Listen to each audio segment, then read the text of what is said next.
I said, I know you think a lot of Keon and what he can give you, but were you surprised he was able to give you this much day one? No, the only thing he wasn't able to do with us was anything that was with contact. So he was practicing, conditioning, and I told him, I said, you better, because we're going to know something here in the next couple of days, you better condition. And, and he has been. He's really a disciplined, conscientious, but it's just nice to have a steadying force. Did you notice what I did at the end of the game with him? I love it when you guys don't even watch the game. You have your questions. I had him take it out of bounds because he was the one I knew would throw to the right guy. And that's what he gives us. But I thought there was a lot of good. I mean, 18 assists. We ended up out rebounding them, and they played hard.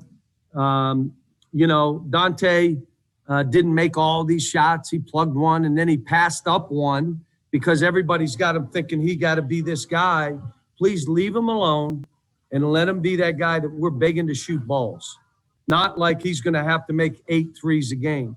The ones he made gave us the burst to lead at halftime. And I'll tell you what, he came up with, I'm happy with him. Olivier, I grabbed him after and I said he had a great first half, but I liked the lineup at the end of the game, so I stuck with it. And he was fine. How about BJ? BJ played for us, played to the training. Here's the greatest play he made. He dribbled it up and threw it where he could have tried to shoot it, and he threw it to Davion in the corner for a 3. He hadn't done that all year. He would have gone in the middle and loop-de-loop and spun and thrown. I mean, just play the game as it comes. And so I was really proud of him. The biggest thing I told him in the first half, if you don't come up with loose balls, I'm not playing you. Well, you see, he started diving for balls, including the last one. Devin was good, too. Daryl Bird, we'll go to you next. Yeah, John, I know Isaiah Jackson's had some nice games. Seemed to play really well today. Are you getting more than what you expected from him when he came on campus or not? Well, again, with him, we've got to just, know that he can do things no one else on this team can do. He can go get a block. He can go get a rebound. He can just do stuff other guys can't do. And so, there are points in the game he needs to be in there. But he's a skilled player, but I'm like I said, Jacob did okay, wasn't the same as he was, but he was fine. I went crazy when every time he has a breakaway that he tries to dunk, that's what it looks like. Why not lay it in? And if you miss it, you can tip it back. And I said, we're not settling for that. And I told them at the end of the game, I'm coaching like it's a close game.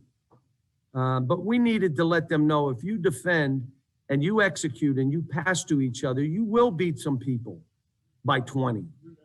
But you can't be selfish offensively and break down defensively and then have to make plays at the end of a game. But like I said, this was a great win for these kids. They're moving in the right direction. And again, I come back to our fans have been great to this team. Letting them buy time and understand that they didn't have 16 games under their belt like normal teams. And, we didn't have the kind of schedule that we have, and Cal's making excuses. I mean, they never turned on these kids. And that's what's great about Kentucky fans, class people. And they supported Devin, a BJ, or you could bury them and try to be just so nasty. And I understand that COVID's hit a lot of people, but like I said, our fans are unique and special. John Hale, we'll come to you next. Cal, can you just walk us through the decision as a team to kneel during the anthem and what your conversations have been like this week since Wednesday? We didn't have a whole lot of conversations. I heard it, that they wanted to do it when we were on our way to the arena. And so I called the 3 leaders in and I said, talk to me. And they said they wanted to kneel. I said, tell me why. And they said, this is why. And I said, okay. And they said, well, you kneel with us. And I said, do you want me to? They said, yes, we do. And I said, okay, I'll kneel with you. So, I think, again, it's something that speaks for itself. And, these kids are good kids, and they care about this country and all the other stuff, and they're trying to figure out life and making statements that they think they have to make, and I want to listen to what they're saying, and then I'll support them if they want me to be there. If they said we're good by ourselves, I probably wouldn't have been out there. Larry Vaughn, we'll come to you next. I got to admit, I thought getting Keon back would make a difference for you, but I never had an idea would make such a huge difference. I mean, just what impact does he have not only with his play, but what he kind of makes other guys able to do then?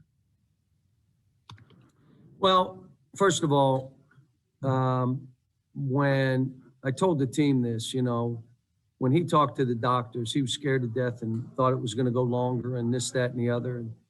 And hands were shaking, and he came to see me, and that, they cleared him, and he and I got emotional. I hugged him, and I said, we got to figure out how we slide you in. He looked at me and said, Coach, I trust you. You do whatever you think is best for this team. And I told the team that. And I said, think of some of you. You get subbed and you're like, why'd he sub me? Think of you. Think of how he responded to this. He's a leader by example. He's not a confrontational guy. That's not who he is. You saw the kind of athlete he is.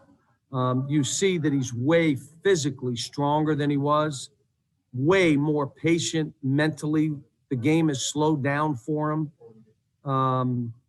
But it's a big deal. We've been playing without him. I mean, come on. But again, I come back to, and that's why you want to have a great fan base that understands and isn't going crazy, and, that gives kids a chance. And that's why you want those kind of things. John Clay, we'll go to you next. John, you're very balanced. I think 8 guys scored. Nobody scored more than 13 points. Is that what you envision this team being? I hope so. You know that my teams historically have had 5 guys in double figures, and if someone's an unbelievable scorer, they'll go between 16 and the most anybody scored was Jamal Murray in 20. And when he's getting 50 in a pro game, you probably could have scored a few more, but he sacrificed for his team so we could have 5 guys in double figures. But the reality of it is, it's who has it going. It's how we play here. This is the culture of learning to fight, learning to be a teammate, learning to execute for each other, playing and worrying more about your team than yourself. That's what this is here. Having a competitive spirit, knowing that you're not just exchanging baskets, you're trying to beat that other guy and that other team. That's the culture here. If you don't want that culture, you can't be here. And so that's where we're now going to. This was a good game for us, but look, we got other games. I mean, I think who's our next game, Deb? Our next game is Alabama on Tuesday. Yeah, so Eric's over here feeding his face. I'm starving. He's just jamming stuff down his face over here. But, Alabama is terrific. The way they play and how they space the court, and tough veterans, guys that have been around. That's going to be a hard game for us. But again, let's enjoy this. Let's enjoy these kids. Let's enjoy their growth. I know there probably was some people that put dirt on the coffin, and we pushed the coffin open and said, hey, you ain't putting that dirt on this. And that stuff was out there. But look, I kept saying to you, we got good kids. I'm proud of these kids. They just need time. And I'm not changing that thought. We just need time. All right, Coach, we have time for 2 more, Ken Spencer and then John Wong. John, just how much pressure does Keon take off of everybody? I mean, for the guards, he can handle the ball a little bit, pass, feed the post. And for the big men, it just seems like he just takes kind of pressure away from everybody a little bit. And how about he can calm them down on the court, so he takes it off our staff? I mean, it's that's what makes it amazing at Mississippi State, how we pulled that off without him out there. That how we did it and how they kept together. But this, like I said, he's a special young man, great human being, great teammate, and a skilled basketball player. Talented. Okay, John Wong, finish us off.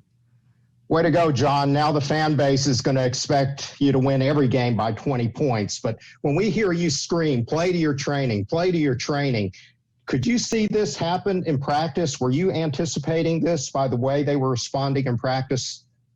Well, what had happened, I think they finally, we got to listen. We got to listen to what we're trying to do. We had to limit turnovers, right? We had to start executing to create good opportunities for each other. We had to be about each other. We couldn't have breakdowns defensively. And we just zeroed in on those things for 3 weeks. We were going 2-a-days, like we're still going 2-a-days. Like we'll go 2-a-days for another, we got to. Let me ask you, John, what else do they have to do? Oh, video games. Come on now. They got video games and they got to do, and they do got to sleep, 21 hours. I mean, what do they have to do? Let's get on that. Let's watch, even if it's video. We're watching tape. We're doing stuff. We're together. We're becoming a team. I went overboard with the COVID. I really did. It was so, I had coaches telling me, you're out of your mind. But I'm dealing with people's sons. And my issue started becoming mental health.